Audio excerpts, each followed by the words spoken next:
Oliver Messeka, bonjour. Bonjour. Vous venez de publier chez CEPAD US l'Amérique, le continent des maçons. C'est un continent assez extraordinaire puisque j'ai appris qu'il rassemblait plus des 2 tiers des maçons du monde. Eh oui.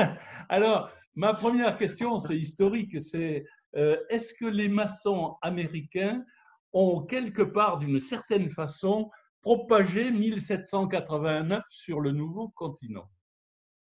La réponse peut être courte, on peut dire non, c'est plutôt le contraire. Pour les maçons américains des États-Unis, parce qu'il faudra à chaque fois distinguer, ils ont participé largement à l'indépendance des 13 colonies britanniques, mais pour la maçonnerie latino-américaine, elle est post-révolutionnaire. Mais par contre, elle est très influencée par la Révolution. Donc c'est plutôt dans l'autre sens qu'il faut poser le point. D'accord, d'accord.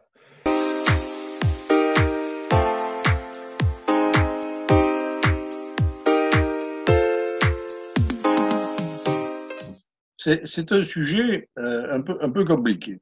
Le Québec, pour faire simple, parce qu'on peut suivre par État, il y a 10 États au Canada, donc on peut faire plus faire, mais restons là. Le Canada a deux particularités, le Québec a deux particularités, il est francophone et catholique. Double raison pour pas être très maçonnique. Et en gros, la densité maçonnique du Québec est à peu près 2 fois plus faible que celle des autres États du Canada. Par contre, il y a un troisième phénomène au Canada, c'est que c'est le seul État du Canada où un certain nombre d'obédiences, et quand je dis un certain nombre, c'est une bonne douzaine, sont présentes à côté de la Grande Loge, on va dire, anglo-saxonne du Québec. Est-ce que les Brésiliens, avec leur scission, leur réunification, ne seraient-ils pas, d'une certaine manière, les Gaulois du continent américain? Alors effectivement, la maçonnerie brésilienne, qui est la deuxième du continent, on n'arrive pas très bien à les chiffrer, mais on estime qu'il y a entre 280 000 et 350 000 maçons au Brésil actuellement. Effectivement, et le moins qu'on puisse dire, très gauloise et organisée en gros en trois grands groupes qui se reconnaissent, certains, pas toujours, des fois, entre eux, qui ne sont pas reconnus par les autres. Enfin, pour faire simple, il y a donc le Grand Orient du Brésil, les grandes loges du Brésil et les grands Orients du Brésil. On passe dans un pays à côté parce que historiquement, il y a deux vedettes qui n'ont pas vraiment symbolisé l'amitié fraternelle. Rappelons un peu Pinochet et Allende. Au Chili, oui. Euh, les maçons chiliens ont trouvé une astuce. Il y a 8 présidents chiliens en exercice qui ont été maçons, ce qui permet d'éliminer Pinochet, qui a passé juste un an en maçonnerie quand il était un jeune officier. Ce qui n'est pas le cas d'Allende, qui a maçonné vraiment. Les États-Unis, sur les 55 pays, les États-Unis, vous leur avez consacré le quart des pages de cet ouvrage, L'Amérique, le continent des maçons. Alors, les États-Unis, est-ce qu'on peut dire que le dévoilement de William Morgan, ça n'a pas été un peu le Léo Taxil américain? Ah oui, sauf que ça a marché. Et alors, racontez-nous un peu ce qui s'est passé là. Sauf que ça a marché. Donc l'histoire Morgan, c'est un petit escroc, on va dire, qui s'est fait recevoir en maçonnerie et qui ensuite, enfin lui, il y est pour rien, si j'ose dire, l'opinion publique, parce qu'il a été assassiné, a accusé les maçons de son assassinat. Et comme on n'a jamais retrouvé les auteurs, ni d'ailleurs le cadavre, ça a provoqué une vague d'antimaçonnisme qui a failli supprimer la maçonnerie aux États-Unis. La maçonnerie a perdu en 30 ans les 9 dixièmes de ses effets. Ça se passait dans les années 1820-1830. Il y a même eu, chose 1826. exceptionnelle, un parti anti-maçonnique qui a eu, à un moment donné, une cinquantaine de députés, de représentants à la Chambre des représentants. Franc-maçonnerie caucasienne et franc-maçonnerie afro-américaine aux États-Unis. Quelle relation, quelles interreconnaissances ou pas? Et pourquoi? Alors, pour faire simple, pendant longtemps, aucune. Alors, pour une raison officielle qui était le fait qu'on prétendait que l'initiation de Prince Hall n'était pas régulière. La deuxième, qui est beaucoup plus triviale, c'est pour des raisons de racisme. Aujourd'hui, alors quand je dis aujourd'hui, c'est depuis une vingtaine d'années. Aujourd'hui, les situations se sont nettement améliorées. Les loges caucasiennes, il y en a aujourd'hui 43 sur 51 qui reconnaissent leur homologue Prince Hall. Et qui aussi admettent les visites, parce que parfois il y en a 2 ou 3 qui reconnaissent mais qui n'admettent pas les visites. Donc les relations se sont nettement améliorées. Mais nous on est choqués, mais la sociabilité américaine est toute comme ça. Je veux dire, la maçonnerie n'a rien d'exceptionnel aux États-Unis. Elle est choquante par rapport à nous, mais aux États-Unis, elle est comme toutes les formes de sociabilité. Il y a des clubs de basket noirs, blancs, des églises blanches et noires, etc., etc.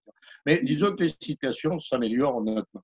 Il y a en Amérique, partout dans le monde, mais particulièrement aux États-Unis, une chute des effectifs. Et pourquoi la chute des effectifs afro-américaines est-elle moindre que la chute des effectifs caucasiens? Est-ce qu'il y a des explications, puisque vous êtes un historien et que vous avez travaillé là-dessus? Alors ça, c'est très compliqué. Il faut arrêter de garder les analyses qu'ont les Français sur la maçonnerie américaine dans le style, s'ils faisaient des plages, ils auraient du monde. Ça n'a strictement rien à voir. Donc, à mon humble avis, pour faire simple, la maçonnerie de Prince Hall décline moins parce que socio-culturellement, la maçonnerie est encore une forme de sociabilité performante pour les Afro-Américains, alors qu'elle l'est beaucoup moins pour la majorité des Blancs. Et il y a des raisons, des explications particulières? La classe moyenne afro-américaine trouve dans la maçonnerie encore en moyenne d'expression, en moyenne de promotion, en moyenne de contact, en moyenne de relation. Ce qui est de moins en moins le cas pour la maçonnerie, pour la communauté caucasienne, comme ils disent là. La place des femmes dans la maçonnerie américaine. Alors, elle est très, très, très variable et très différente. Aux États-Unis, curieusement, c'est quand même un paradoxe. C'est le pays du féminisme, c'est le pays où les mouvements les féministes sont les plus actifs et la maçonnerie féminine, ou mixte d'ailleurs, je ne dis pas qu'elle n'existe pas, parce que ça serait méchant, mais elle est très, très peu répandue. Et mieux que ça, ou pire que ça, les mouvements féministes regardent la maçonnerie de manière très critique. Alors, la maçonnerie masculine, d'une part, mais même la maçonnerie féminine. En revanche, aux États-Unis, s'est développé des ordres féminins crypto-maçonniques, sur lesquels on pourrait émettre un certain nombre de jugements, mais qui ne sont pas des maçonneries au sens strict. Dans l'Amérique latine, ça commence à se développer depuis quelques années. Alors, il y a 2-3 pays aujourd'hui où les sœurs sont en nombre significatif. Le principal pays, c'est le Mexique, mais il y a aussi le Chili, l'Argentine et le Brésil. Alors, je ne dis pas qu'il n'y en a pas dans les autres, je dis que c'est là que le mouvement est le plus significatif. Mais c'est sûrement au Mexique où les sœurs sont aujourd'hui les plus nombreuses et les plus dynamiques. Moi, j'ai travaillé dans une boîte américaine en France. Tous les patrons qui étaient maçons en France, quand ils étaient nommés en Amérique, ils quittaient le Grand Orient, ils quittaient la Grande Loge pour rentrer à la GLNF parce que, me disait-il, sinon on ne sera pas reçu en Amérique. Est-ce que c'est toujours le cas? Oui, c'est toujours le cas. C'est toujours le cas. En introduction, j'ai fait quelque chose qui peut paraître un peu laborieux, mais j'ai donné les listes des 3 grandes, on va dire, internationales maçonniques américaines qui sont reconnues qui sont toutes les 3 reconnues par les Britanniques. Et la maçonnerie dite libérale, aux États-Unis, elle représente 5 à 8% des effectifs maçonniques. Et aux États-Unis, encore moins.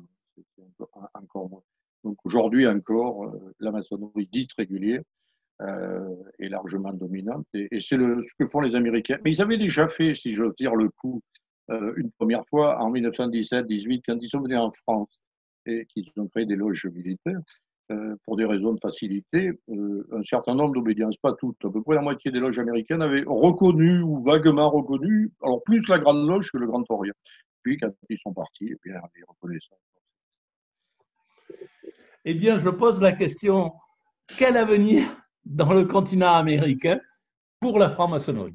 Pour les États-Unis, la situation est très difficile hein, parce qu'on ne voit pas quand le déclin s'arrête.